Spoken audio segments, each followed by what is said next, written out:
నమస్తే, welcome to BRK health. తరచూ అమ్మాయిలలో ఎక్కువగా వైట్ డిశ్చార్జ్ అనేది తరచూ చూస్తూనే ఉంటాం. అసలు అది ఎందుకు వస్తుంది, ఎందువల్ల వస్తుంది, అలా రావడం వల్ల ప్రాబ్లం ఏమైనా ఉందా, దానికి సంబంధించిన ఇన్ఫెక్షన్స్ కానీ ట్రీట్మెంట్కి సంబంధించి కానీ డీటెయిల్గా మీలో ఉన్న భయాల్ని పోగొట్టడానికి మనతో పాటు ఉన్నారు మెడికవర్ హాస్పిటల్స్ నుంచి consultant gynaecologist, laparoscopy and robotic surgeon doctor Sindhuri Gorantla గారు మనతో పాటు ఉన్నారు. మాట్లాడతాం. నమస్తే మేడం. నమస్తే అమ్మా. మేడం, ఆడవాళ్ళలో ఎక్కువగా వైట్ డిశ్చార్జ్ అనేది అవుతూ ఉంది, తరచుగా చూస్తూ ఉంటాం. మరి అటువంటి అప్పుడు ఏదైనా భయమేస్తూ బాధపడుతూ ఉంటారు, అలా ఎక్కడికి వెళ్ళాలి, ఎవరిని సంపాదించాలి అని చెప్పేసి. అలా ఎందుకు అవుతుంది అంటారు మేడం? సో ఆడవాళ్ళలో మనం గమనిస్తే వైట్ డిశ్చార్జ్ ఉన్నంత మాత్రాన్ని కంగారు పడాల్సిన అవసరం లేదమ్మా. బికాస్ చాలామంది బ్యాక్ పెయిన్ వచ్చినా కానీ, కాళ్ళు లాగుతున్నా కానీ, ఇంకే ప్రాబ్లం ఉన్నా కూడా ఈ వైట్ డిశ్చార్జ్ వల్లనే అని అనుకుంటూ ఉంటారనమాట. సో ఈ జనరల్గా వైట్ డిశ్చార్జ్ అంటే ఏంటి అంటే, మన వెజైనాలో కానీ సర్విక్స్లో ఉండే గ్లాండ్స్ నుంచి వచ్చే సెక్రీషన్స్ని మనం వెజైనల్ డిశ్చార్జ్ అని అంటాం అనమాట. ఈ certain amount of vaginal discharge అనేది ఉండాలి. బికాజ్ ఈ డిశ్చార్జ్ వల్ల ఏంటి అంటే మనకు వెజైనల్ లూబ్రికేషన్గా పనిచేస్తుంది, ప్లస్ వెజైనాలో అది ఒక డిఫెన్స్ మెకానిజం లాగా పనిచేస్తుంది అనమాట, వెజైనల్ ఇన్ఫెక్షన్స్ నుంచి ప్రివెంట్ చేయడానికి. సో ఈ వైట్ డిశ్చార్జ్ అనేది మామూలుగా ఎప్పటి నుంచి స్టార్ట్ అవుతుంటుంది అంటే, మన మెనార్కీ అంటాం, అంటే ఋతుక్రమం స్టార్ట్ అయినప్పటి నుంచి మనము ఈ వైట్ నుంచి ఆల్మోస్ట్ ఎండ్ అయ్యే వరకు certain amount off white discharge అనేది మనం చూస్తూనే ఉంటాం అనమాట. ఇప్పుడు మెన్స్ట్రువల్ సైకిల్ స్టార్ట్ అయిన తర్వాత మనం జనరల్గా ఫస్ట్ ఆఫ్ ఆల్ మనం ఇప్పుడు వైట్ డిశ్చార్జ్లో నార్మల్ ఉంటుంది, అబ్నార్మల్ ఉంటుంది, ఫిజియోలాజికల్ అండ్ పెథలాజికల్ అంటాం. సో ఏది ఫిజియోలాజికల్, దేని గురించి మనం వరి అవ్వక్కర్లేదు అనే దాని గురించి మనం ఫస్ట్ తెలుసుకుందాము. సో ఈ వెజైనల్ డిశ్చార్జ్ అనేది మెన్స్ట్రువల్ సైకిల్ అంటే మన ఋతుక్రమంలో డిఫరెంట్ ఫేజెస్లో డిఫరెంట్గా ఉంటుందన్నమాట. ఇప్పుడు సపోజ్ మనము దాన్ని రెండుగా డివైడ్ చేస్తే, ఓవ్యులేషన్ అంటే అండం విడుదలయ్యే సమయంలో, తర్వాత పీరియడ్స్ వచ్చే ముందు మనం సాధారణంగా వైట్ డిశ్చార్జ్ అనేది చూస్తూ ఉంటాం. ఈ ఓవ్యులేషన్కి ముందు ఎలా ఉంటుంది వైట్ డిశ్చార్జ్ అంటే కొంచెం ఎక్కువ అమౌంట్ ఉంటుంది. అండ్ పేషెంట్ వాళ్ళు ఆడవాళ్ళు అనేది కొంచెము వెట్టీగా ఫీల్ అవుతుంటారు అనమాట, అంటే కింద తడిగా ఫీల్ అవుతారు. ఎట్ ద సేమ్ టైం అది థిన్, ట్రాన్స్పరెంట్ అండ్ స్ట్రెచబుల్ ఉంటుంది అనమాట. మనం స్ట్రెచ్ చేస్తే అరౌండ్ 10 సెంటీమీటర్ వరకు అది స్ట్రెచ్ అవుతుంది, సర్వైకల్ మ్యూకస్ అనేది. సో ఇట్లా అండ్ చూడ్డానికి అది రా ఎగ్ వైట్ లాగా ఉంటుంది, ఎగ్ సోనా అంటాం కదా, దానిలాగా ఉంటుంది అనమాట. So copious amount, thin, transparent, stretchable కన్సిస్టెన్సీలో ఉన్నప్పుడు అది one of the indication that పేషెంట్కి ఓవ్యులేషన్ అయ్యే సైన్ లాగా అనమాట, అంటే పేషెంట్కి ఫర్టైల్ పీరియడ్లో ఉన్నారని అది ఒక ఇండికేషన్. ఎందుకు అంటే మనకు ఫస్ట్ హాఫ్ ఆఫ్ ద సైకిల్లో ఈస్ట్రోజన్ డామినెన్స్ ఉంటుందన్నమాట. సో ఈస్ట్రోజన్ ఓవ్యులేషన్కి ముందు ఈస్ట్రోజన్ డామినెన్స్ ఉన్నప్పుడు ఈ అమౌంట్ ఇట్లాంటి డిశ్చార్జ్ చూస్తుంటాం. వేరాజ్ మనకు పీరియడ్స్ రాకన్నా ఒక 4-5 డేస్ ముందు నుంచి కూడా మళ్ళీ వైట్ డిశ్చార్జ్ అనేది చూస్తుంటాం. So second half of the సైకిల్లో మనకు ప్రొజెస్ట్రాన్ డామినెన్స్ అనేది ఉంటుందన్నమాట. సో ఇప్పుడే ఈ టైంలో ఎలా ఉంటుంది వైట్ డిశ్చార్జ్ అంటే, ముందు మీద కొంచెం తక్కువ అమౌంట్ అండ్ కొంచెం థిక్ ఉంటుంది. ఓవ్యులేషన్ టైంలో థిన్, స్ట్రెచబుల్ ఉంటుంది కదా, ఇప్పుడేమో కొంచెం థిక్ అండ్ క్లౌడీగా ఉంటుంది అనమాట. బట్ రెండు బోత్ డ్యూరింగ్ ఓవ్యులేషన్ కానీ ఇప్పుడు కానీ మనకి ఎలాంటి స్మెల్తో అసోసియేట్ అంటే బ్యాడ్ స్మెల్ ఉండడం కానీ ఏది ఉండదు అనమాట. సో ఈ certain amount off white discharge అనేది ఆడవాళ్ళలో ఉంటే సర్వసాధారణమైన, దీని గురించి మనం ఏం వరి అవ్వక్కర్లేదు. అండ్ ఇంకే కండిషన్స్లో మనం వైట్ డిశ్చార్జ్ చూస్తుంటాము అంటే ప్రెగ్నెన్సీలో. సో విమెన్ ఎర్లీ ప్రెగ్నెన్సీలో ఈ ప్రెగ్నెన్సీలో ఉండే కంజెషన్ వల్ల, దీనివల్ల హార్మోనల్ దీనివల్ల కూడా మనం వైట్ డిశ్చార్జ్ అనేది చూస్తూ ఉంటాము. ఇంకా ఇతర కండిషన్స్ అంటే patients are on OC pills అంటాం, ఓరల్ కాంట్రసెప్టివ్ పిల్స్ వాడుతుంటారు రకరకాల కండిషన్స్ కోసం. అలా వాడినా కూడా వస్తుంది. ఎందుకంటే యూజువల్గా మెన్స్ట్రువల్ సైకిల్లో ఈస్ట్రోజన్ ప్రొజెస్ట్రాన్ ఉండడం వల్ల certain amount off white discharge ఉంది. ఓసీ పిల్స్ వాడినప్పుడు ఏంటంటే ఆ ఈస్ట్రోజన్ ప్రొజెస్ట్రాన్ అనేది ఇంకా ఎక్కువ ఉంటుంది కాబట్టి, యాడెడ్ ఉంటుంది కాబట్టి ఈ డిశ్చార్జ్ అనేది వాళ్ళలో కూడా ఎక్కువగా చూస్తూ ఉంటాం అనమాట. కాకపోతే ఈ థిన్, ట్రాన్స్పరెంట్, స్ట్రెచబుల్ కానీ థిక్ కానీ ఈ వేరియేషన్స్ అనేవి ఉండకుండా మనకు ఆల్ ఓవర్గా certain amount off white discharge అనేది చూస్తూ ఉంటాం. వైట్ డిశ్చార్జ్ ఎక్కువగా అయినప్పుడు మాత్రం కొంచెం అంటే అది డేంజర్ అని చెప్పేసి సిగ్నల్ ఏదైనా మనకు అర్థమవుతుంది అంటారా? సో యాజ్ లాంగ్ యాజ్ నేను చెప్పినట్టు, బికాజ్ ఓవ్యులేషన్ టైంలో ఉండడము అది ఏం హెల్ప్ చేస్తుంది ఓవ్యులేషన్ టైంలో అంటే, ఈ క్వశ్చన్ కంటే ముందు అది వేసుకోండి ఫస్ట్, ఈ దానికన్నా. సో ఓవ్యులేషన్ టైంలో ఈ డిశ్చార్జ్ ఉండడం వల్ల అది మనకు ఇంటర్ కోర్స్ తర్వాత స్పర్మ్ అనేది ఈజీగా స్విమ్ అప్ అయ్యి it will help to meet egg for the fertilisation అనమాట. దానికి మనకి ఓవ్యులేషన్ డిశ్చార్జ్ అనేది హెల్ప్ చేస్తుంది. Okay, yes madam. ఏదైనా అంటే వైట్ డిశ్చార్జ్ అయ్యేటప్పుడు మాత్రం కొంచెం డేంజర్ పరిమితి దాటింది, వైట్ డిశ్చార్జ్ కామన్ అవుతుంది అని మీరు చెప్తున్నారు, భయపడాల్సిన అవసరం లేదని. బట్ ఒకవేళ అలానే అవుతూ ఉండగా ఏదైనా డేంజర్ పరిస్థితి వచ్చే ఇప్పుడు చాలా మందికి ఏమవుతుందంటే నేను చెప్పినట్టు సర్టన్ అమౌంట్స్ ఈ దాంట్లో ఉంటే పెద్ద వరి అవ్వక్కర్లేదు. కొంచెం మందికి మరీ ప్యాడ్ పెట్టుకోవాల్సినంత అవసరము, లేదా ఎక్కువ చెప్పిన దానికంటే చాలా ఎక్కువ క్వాంటిటీలో అవ్వడము, పేషెంట్కి కంబర్సమ్గా ఉంది అట్లాంటప్పుడు. సో ఈ చెప్పిందంతా ఫిజియోలాజికల్. ఇప్పుడు పెథలాజికల్ వైట్ డిశ్చార్జ్ అంటే ఎప్పుడు మనం వరి అవ్వాలి అంటే ఒకవేళ ఈ డిశ్చార్జ్ కానీ ఏదైనా స్మెల్తో కూడుకొని ఉన్నా, లేదా ఇరిటేషన్ ఉన్నా, ఇచ్చింగ్ ఉన్న, వెజైనల్ ఇంటిమేట్ ఏరియాలో ఇరిటేషన్ ఉన్నా, ఇచ్చింగ్ ఉన్న, బర్నింగ్ సెన్సేషన్ అంటాము. ప్లస్ ఆ డిశ్చార్జ్ అనేది curdy white cottage cheese appearance లాగా ఉన్నా కానీ, పెరుగు ముద్దలాగా పడుతున్నా కానీ, అప్పుడు there must be some infection అన్నమాట. యూజువల్గా అలా ఉంటే మనము ఈస్ట్ ఇన్ఫెక్షన్ అంటాం అనమాట, ఫంగల్ ఇన్ఫెక్షన్. సో అలానే కాకుండా మనం 3 విధాలుగా చూసుకోవాలి. కలర్ ఆఫ్ ద డిశ్చార్జ్ ఎలా ఉంది, కన్సిస్టెన్సీ ఎలా ఉంది, ఈజ్ ఇట్ అసోసియేటెడ్ విత్ ఏదైనా స్మెల్ ఉందా లేదా అన్నట్టు చూసుకోవాలి. ఒకవేళ కర్డీ వైట్ ఉండి తర్వాత ఫౌల్ స్మెల్లింగ్ ఉంది, ఇరిటేషన్ ఇచ్చింగ్ ఉంది అంటే అది యూజువల్గా ఫంగల్ ఇన్ఫెక్షన్, ఈస్ట్ ఇన్ఫెక్షన్ అంటాం అనమాట, క్యాండిడియాసిస్ అని. లేదు అది గ్రేయిష్ వైట్ ఉండి ఫిషీ స్మెల్ వస్తుంది అంటే there must be some bacterial infection, bacterial vaginosis కానీ, లేదా గ్రేయిష్ వైట్ డిశ్చార్జ్ ఉంది అట్లాంటప్పుడు మనము దాన్ని ట్రైకోమోనియాసిస్ కానీ ఇలాంటి రకరకాల బ్యాక్టీరియల్ ఇన్ఫెక్షన్స్, అప్పుడు మీరు వెళ్ళి డాక్టర్ని ఖచ్చితంగా సంప్రదించాలి. జస్ట్ ఏదో వెజైనల్ డిశ్చార్జ్ ఉన్నంత మాత్రానే నాకు ఏదో అయిపోయింది, ఇన్ఫెక్షన్ ఉంది అని చెప్పి ఓవర్ ద కౌంటర్ వెళ్ళి మెడికేషన్స్ వాడడము ఇట్లాంటివన్నీ చేయకూడదు అనమాట. ఓకే, కొంతమంది యూట్యూబ్లలో చూసి కూడా అలా ఎందుకు ఫాలో అవుతూ ఉంటారు. అలా ఫాలో అవ్వద్దు. అండ్ చాలా మంది ఏం చేస్తారంటే విపరీతంగా వాష్ చేస్తుంటారు, ఎక్కువగా సర్టన్ అమౌంట్ ఆఫ్ డిశ్చార్జ్ కూడా ఉండొద్దు, అదేదో అబ్నార్మల్ అనుకొని చాలా వాషెస్ అంటాం, ఇంటిమేట్ వాషెస్ ఎక్కువగా వాడడం కానీ ఇట్లాంటివి కూడా చేయకూడదు అనమాట. ఓకే మేడం, అలాగే దీనికి సంబంధించి ట్రీట్మెంట్ ఏ విధంగా ఉంటుంది? సో దీనికి మనము కొన్ని ప్రికాషన్స్ తీసుకోవాలమ్మా. ట్రీట్మెంట్ మనం ఫస్ట్ ఇన్ఫెక్షన్ ఉందని డాక్టర్ దగ్గరకు వచ్చినప్పుడు సర్టన్ ఎగ్జామినేషన్ చేస్తాం. ఫస్ట్ ఇంటర్నల్ ఎగ్జామినేషన్ చేస్తాం, సిమ్టమ్స్ అన్ని అడిగిన తర్వాత దాని గల కారణం ఏంటి, ఎందువల్ల వస్తుంది, సో పేషెంట్ బిఎంఐ ఎలా ఉంది. యూజువల్గా ఒబేస్ పేషెంట్స్లో కానీ, సో ఎక్కువగా చాలా మందిలో ఏంటంటే రిపీటెడ్గా ఇన్ఫెక్షన్స్ చూస్తుంటాం. వీళ్ళలో డయాబెటీస్ ఏమన్నా ఉందా, సో డయాబెటీస్కి సంబంధించిన టెస్ట్ చేయడము. తర్వాత ఈ డిశ్చార్జ్ అనేది ఈ కండిషన్స్లోనే కాకుండా సర్విక్స్ దగ్గర ఏదైనా గ్రోత్ ఉన్నా కూడా సమ్ టైమ్స్ ఏమైందంటే ఈ వైట్ రెడ్ కలిపి వస్తుంటుంది అనమాట.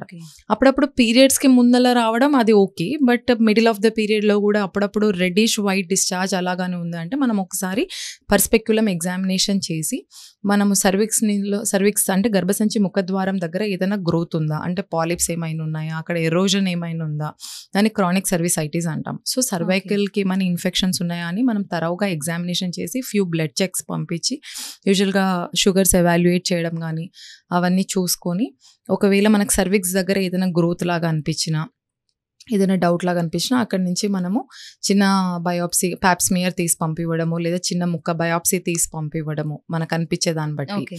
దాని తర్వాత స్వాబ్ తీసి కల్చర్ అండ్ సెన్సిటివిటీ, అంటే యూజువల్గా ఈ బ్యాక్టీరియల్ ఇన్ఫెక్షన్స్ ఇవన్నీ కూడా సెక్షువల్లీ ట్రాన్స్మిటెడ్ ఇన్ఫెక్షన్స్ అనమాట. సో అట్లా ఏమన్నా రికరెంట్గా వచ్చే వాళ్ళకి ఏంటంటే STI ప్రొఫైల్ అంటాము. సో ఆ ప్రొఫైల్ పంపించడం, ఎగ్జాక్ట్గా ఏ ఆర్గానిజం కాజ్ చేస్తుంది, ఎందువల్ల వీళ్ళకు మళ్ళీ రిపీటెడ్గా ఇన్ఫెక్షన్స్ ఎందుకు వస్తున్నాయి అనేది ఫస్ట్ మనం తరవుగా ఎగ్జామిన్ చేసుకోవాలి. చేసుకున్న తర్వాత పేషెంట్కి నెసెసరీ ఏం జాగ్రత్తలు తీసుకోవాలనేది మనము సూచించడం జరుగుతుంది. ఓకే, ట్రీట్మెంట్ అనేది కూడా అంటే ఇన్ని రోజుల్లోనే తగ్గిపోతుంది అన్నట్లుగా కూడా అంటే first personal hygiene is very very important అమ్మా. అది నార్మల్గా ఫిజియోలాజికల్ ఉన్నా పెథలాజికల్ ఉన్నా ఫస్ట్ బేసిక్ హైజీన్ అంటాం కదా, అది చాలా ఇంపార్టెంట్. సో ఫస్ట్ చాలా మంది ఏంటంటే టైట్ క్లోతింగ్ వేసుకోవడము, లేదా అంటే కొంచెం బ్రీతబుల్, అక్కడ మాయిశ్చర్ తేమలాగా అంతా తడిగా ఆ గ్రాయిన్ ఏరియాలో అక్కడంతా కాకుండా కొంచెం మనం అక్కడ డ్రైగా ఉండేలాగా చూసుకోవాలన్నమాట. సో చాలా మంది ఏంటంటే మరీ టైట్ క్లోతింగ్, సింథటిక్ మెటీరియల్ ఉన్నవి అండర్వేర్స్ అట్లా కాకుండా కొంచెం loose clothing, cotton underwears వేసుకోవడము.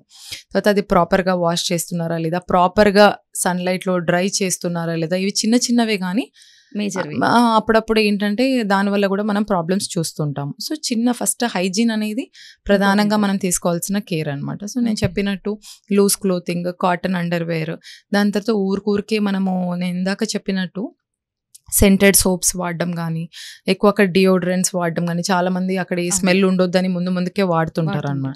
So పదే పదే అక్కడ వ్యాక్సింగ్, బికినీ వ్యాక్స్ అని ఇట్లాంటివన్నీ కూడా చేస్తుంటారు. సో దానికంటే కూడా ప్రిఫరబుల్ అనేది ట్రిమ్ చేసుకోవాలమ్మా ఊరికి. ఎందుకంటే ఇట్లాంటి కండిషన్స్లో కూడా మనం చూస్తూ ఉంటాం. అది కాకుండా చాలామంది సెంటెడ్ వైప్స్ అవి యూస్ చేస్తుంటారు అక్కడ క్లీన్ చేసుకోవడానికి. అట్లా కాకుండా వామ్ వాటర్తో నీట్గా వాష్ చేసుకుంటే సరిపోతుంది. అండ్ వైప్ అండ్ కడుక్కోవడం కూడా, వాష్ కూడా బ్యాక్ నుంచి ఫ్రంట్ కాకుండా ఫ్రంట్ నుంచి బ్యాక్ ఉండాలన్నమాట.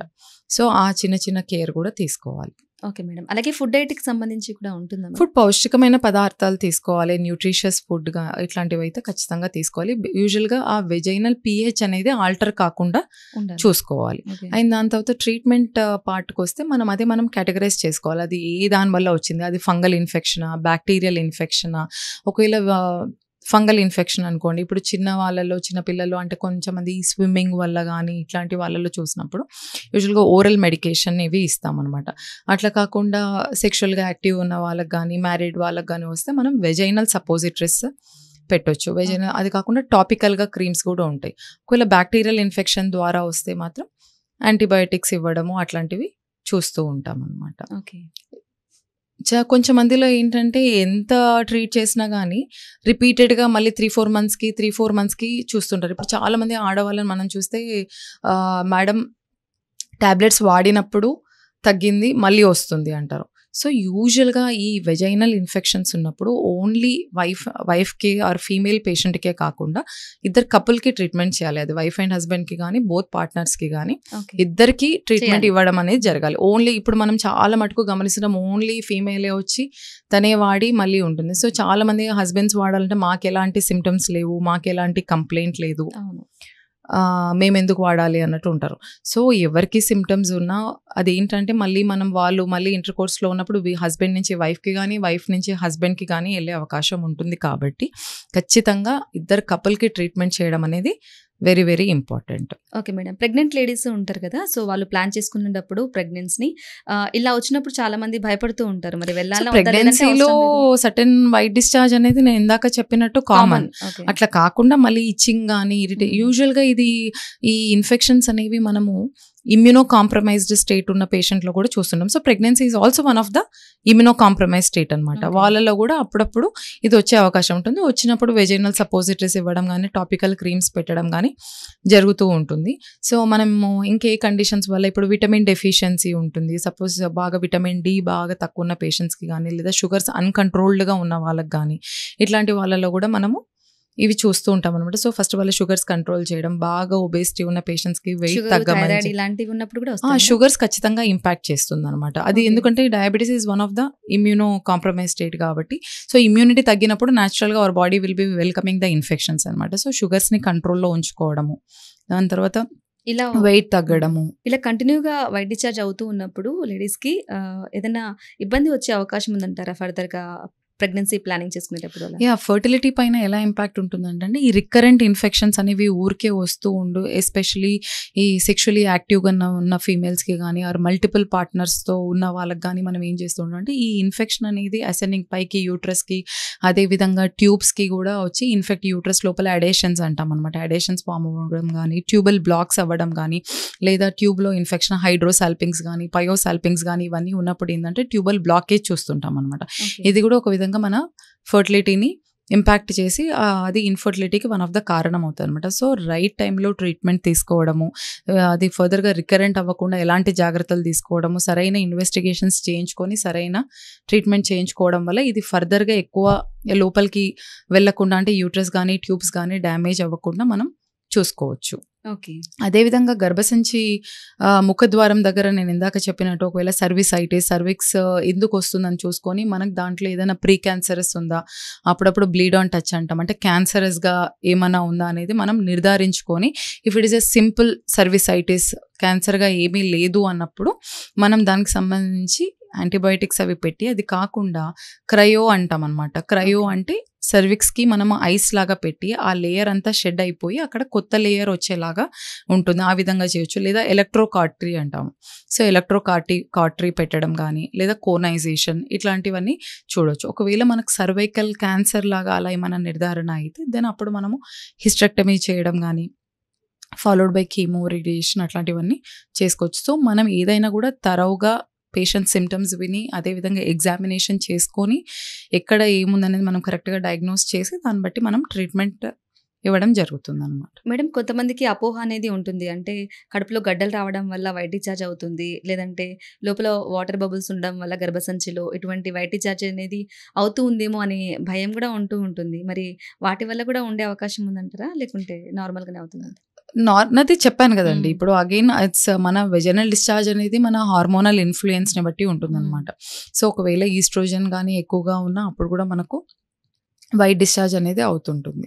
మేడం ఇంతకుముందు మాట్లాడినట్లు సర్వైకల్ ఇన్ఫెక్షన్‌లలో ఏవైనా ఉంటాయా మేడం ఇంకా? సో ఈ సర్వైకల్ ఇన్ఫెక్షన్స్లో మనం ఇంకొకటి HPV, human papilloma virus infection అంటామమ్మా. అది కూడా సెక్షువలీ ట్రాన్స్మిటెడ్ ఇన్ఫెక్షన్ అనమాట. సో మనము వచ్చినప్పుడు అది హెచ్పివి ఇన్ఫెక్షనా లేదని మనం ప్యాప్స్మియర్ చేసి అది ఉందా లేదా అని నిర్ధారించుకొని దానికి సంబంధించి మనము లేదంటే హెచ్పివి వ్యాక్సిన్ తీసుకోవడం బెటర్. సో అది ఏ ఏజ్ గ్రూప్ వాళ్ళు తీసుకుంటారంటే యాజ్ ఎర్లీ యాజ్ 10 years నుంచి 45 years వరకు తీసుకోవచ్చు. యూజువల్గా 15 years వరకు అయితే 2 doses సరిపోతుంది. 0 and 6 ఫస్ట్ డోస్ తీసుకుంటే మళ్ళీ సెకండ్ డోస్ 6 to 12 months టైంలో ఎప్పుడైనా తీసుకోవచ్చు. ఆఫ్టర్ 15 years నుంచి 45 years వరకు 3 doses లాగా తీసుకోవడం జరుగుతుంది అనమాట. 0, 2 and 6 అంటే 0 dose ఇప్పుడు తీసుకొని మళ్ళీ 1 or 2 months తర్వాత సెకండ్ డోస్, అక్కడి నుంచి 6 monthsకి థర్డ్ డోస్ తీసుకోవడం. సో ప్రతి అమ్మాయి కానీ ప్రతి వాళ్ళు 45 years ఏజ్ గ్రూప్ వరకు హెచ్పివి వ్యాక్సిన్ తీసుకోవడం అనేది చాలా చాలా ఇంపార్టెంట్. ఎందుకంటే it helps in prevention of cervical cancer. Okay. అంటే అలా ఎవరైనా తీసుకోవచ్చు అంటారా? లేకుంటే ఓన్లీ కేవలం అట్లా ఇబ్బంది ఉన్న వాళ్ళు మాత్రమే తీసుకోవాలంటారా? ఇది అది one of the preventive thing కదా. అది ఆల్రెడీ హెచ్పివి ఇన్ఫెక్షన్ వచ్చేసి ఉంటే దానికి పెద్ద ఇది పనిచేయదు. బట్ వ్యాక్సిన్ అనేది మనం చూసుకొని అది హెచ్పివి ఇన్ఫెక్షన్ కాదా అని నిర్ధారించుకొని వన్స్ మనము కాదు అన్నప్పుడు మనం బెటర్ ముందే ప్రివెంటివ్గా వ్యాక్సిన్ తీసుకోవడం వల్ల సర్వైకల్ క్యాన్సర్ నుంచి మనము ప్రివెన్షన్గా పనిచేస్తుంది అనమాట. ఇలాంటివి ఏదైనా ఉన్నప్పుడు అంటే సరైన డాక్టర్ని సంప్రదించడం చాలా బెటర్ అనేది ఉంటుంది కదా మేడం. అది ఎంతవరకు నిజమంటారు? కరెక్ట్గా ఏది కూడా నిర్లక్ష్యం చేయకూడదు. కొంచెమంది ఏమో అతి జాగ్రత్త పడతారు, ఏం లేనప్పుడే వరి అయిపోయి అన్ని ట్రీట్మెంట్స్ అన్ని వాడడం. కొంచెమంది ఏమో ఇబ్బంది ఉన్నా కూడా నిర్లక్ష్యం చేస్తూ ఉంటారనమాట. అంటే వాష్ చేసుకోవడము, ఇంట్లోనే ఉండడము, లేకపోతే జస్ట్ ఇంటి చిట్కాలు పాటించుకుంటా డాక్టర్ని సంప్రదించరు.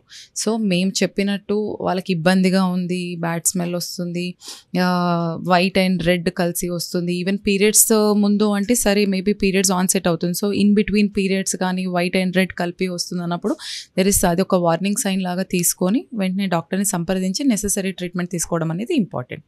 Okay madam. Thank you madam.